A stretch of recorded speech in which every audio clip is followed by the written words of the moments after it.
je veux parler avec toi dans cette vidéo de la notion d'être en attente. Je veux t'offrir un nouveau regard pour que tu puisses vivre plus sereinement ces moments qui ne sont pas évidents. Particulièrement, il peut y avoir plein de cas possibles, mais si tu es avec un homme qui a du mal à se positionner s'il veut être en couple avec toi, si par exemple vous avez de la distance géographique, eh bien s'il veut se rapprocher, s'il vit près de son ex avec les enfants et que tu en as marre, quand est-ce qu'il va justement un peu couper le cordon, si je puis dire, et se rapprocher de toi? Il y a 1001 cas possibles qui nous amènent à ressentir finalement de l'attente envers l'homme qu'on convoite. Quand je dis l'homme qu'on convoite, qu'on s'entende bien, je parle aux femmes de cœur et je me mets dans la peau d'une femme de cœur ici. Okay? Et donc, ce qui se passe, c'est que, à mon avis, il y a deux formes, on va dire deux grandes formes d'attente.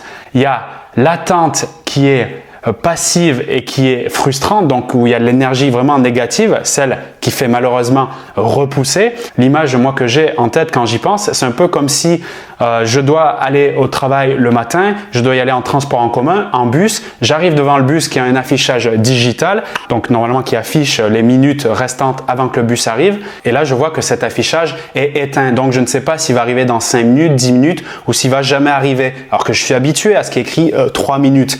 Le problème ici, c'est que je suis complètement en stress, je suis désemparé, j'ai mon rendez-vous au travail dans quelques minutes et là je commence vraiment à me sentir mal, je commence à parler aux personnes autour de moi, ils sont dans la même anxiété, et il y a une énergie négative qui circule et tu vois, je suis dans cette attente vraiment passive. Et cette attente, je pense que tu es d'accord avec moi, c'est celle qui est vraiment la pire à vivre, que ce soit pour le transport en commun, mais surtout dans la relation amoureuse. Et donc, ça se sent comme quand j'attends le bus, que dans mes yeux, vraiment malheureux, stressé, angoissé, je parle à un inconnu pour lui demander s'il imagine, s'il croit, s'il a des informations que le bus va arriver.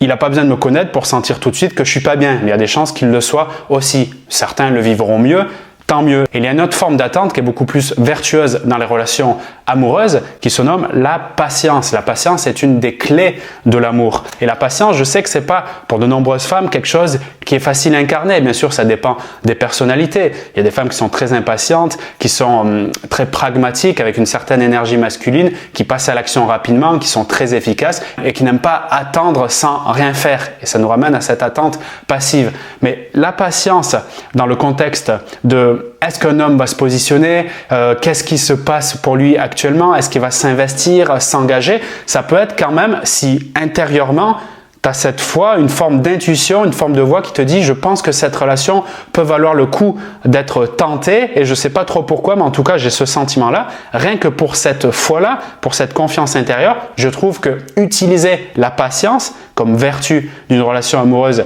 qui peut être belle et pourquoi pas durable, je pense que ça peut valoir le coup. Et cette notion de patience qui peut vraiment se travailler comme toute qualité, c'est-à-dire qui se développe quand on décide d'en avoir conscience et que en action, je fais des choses dans ce sens-là, ça peut vraiment faire une réelle différence pour valoriser la relation et pourquoi pas la faire grandir comme une plante qu'on arroserait. Parce que je parle ici d'analogie avec une plante qu'on arrose et qui nous donne des jolis fruits, comme une belle relation.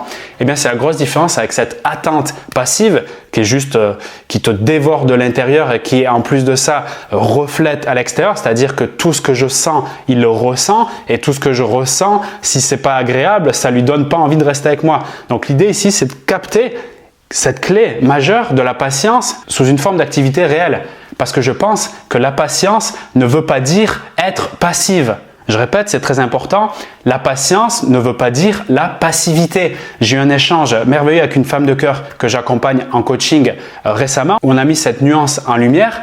Effectivement, je peux être patiente parce que je crois à cette relation. Donc, tu vois, je fais le lien entre la foi. Quand je dis je crois, je mets le mot foi derrière. J'ai cette voix qui me dit c'est possible. Donc, je mets le lien entre la foi et la patience. Ça va très bien ensemble. Comme j'ai la foi et j'y crois, je ne sais pas trop pourquoi que c'est possible, j'accepte d'être patiente, mais je ne veux pas souffrir. Et c'est ça qui est très important, d'être en attente et donc, comme on a vu dans cette vidéo, d'être dans une attente passive. Du coup, je suis patiente, mais de façon active.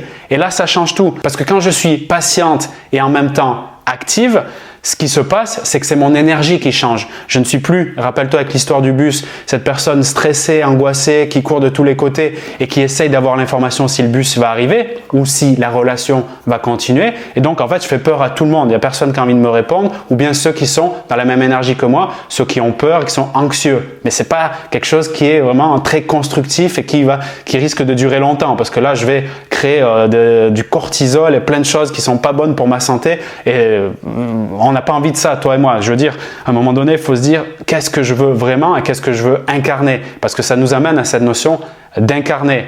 Incarner une énergie qui est beaucoup plus attirante et cette énergie attirante, c'est celle de la confiance, celle de la sérénité. Donc, pour rebasculer dans cette sérénité, je dois avoir le sentiment d'avoir un peu plus de contrôle, un peu plus de pouvoir dans le sens je peux faire quelque chose.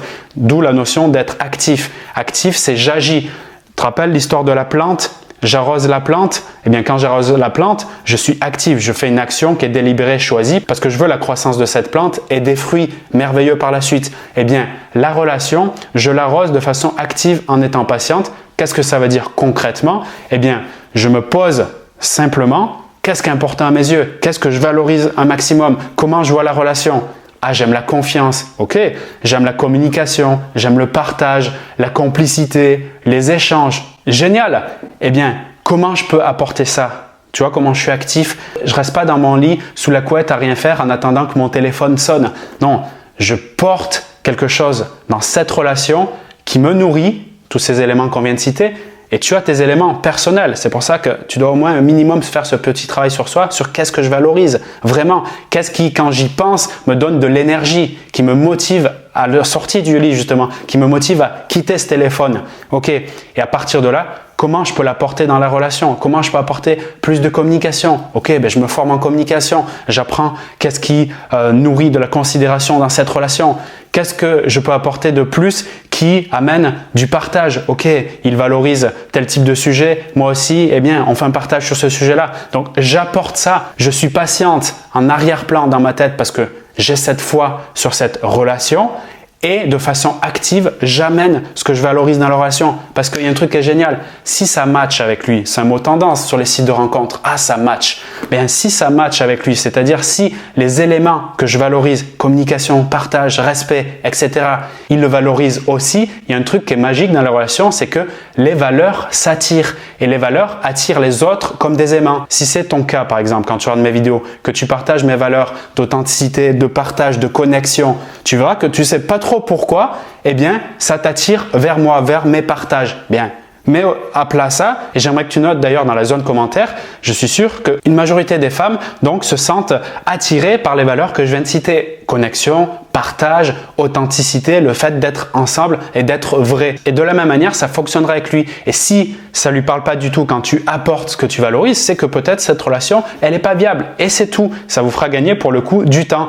Et c'est ça qui est assez marrant, c'est que je suis patiente et active, donc j'apporte de la valeur sur ce que je valorise et si ça marche pas, eh bien j'aurai tout de suite les résultats, que ça marche pas malgré ce que j'ai apporté. Par conséquent, grâce à ma patience, j'aurais eu paradoxalement de la rapidité sur l'information comme quoi si ça marche ou pas. Comme quoi la patience est beaucoup plus puissante que l'impatience et le fait de vouloir tirer la plante pour la faire pousser et donc de demander les fruits de la relation tout de suite. Viens t'installer avec moi, prouve-moi que je peux te faire confiance, etc., etc. Je suis patiente et active à la fois. Mon énergie augmente dans le sens où ma boule d'énergie, c'est comme si un peu je pédalais, tu sais, pour faire monter l'énergie. Et du coup, ma boule d'énergie augmente et il le ressent parce que toute l'énergie que je dégage, eh bien, il la capte. Et à ce moment-là, je me laisse tranquille, respirer, j'apporte cette valeur positive et il n'y a pas de raison que je me sente pas mieux parce que quand je me nourris, je me sens mieux. Et si ça colle, il se sentira mieux. La relation pourra durer, pourra grandir et ça sera juste du bonus, du plus pour tout le monde. Je te remercie pour ton attention. Si tu as aimé ce partage sur les nuances que peut avoir la notion d'être en attente et d'être patiente, eh bien, fais-moi le savoir par un j'aime. Abonne-toi à la chaîne YouTube si ce n'est pas déjà fait. Je suis très content de t'accueillir dans cette communauté qui grandit de jour en jour.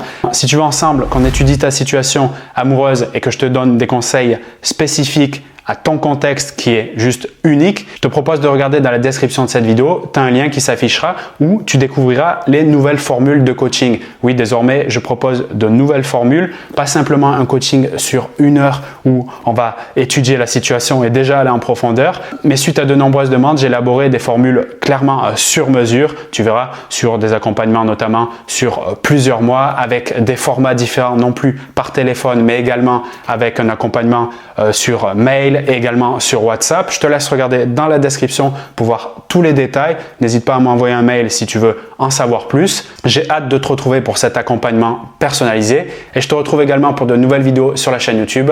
C'était Vincent, à très bientôt.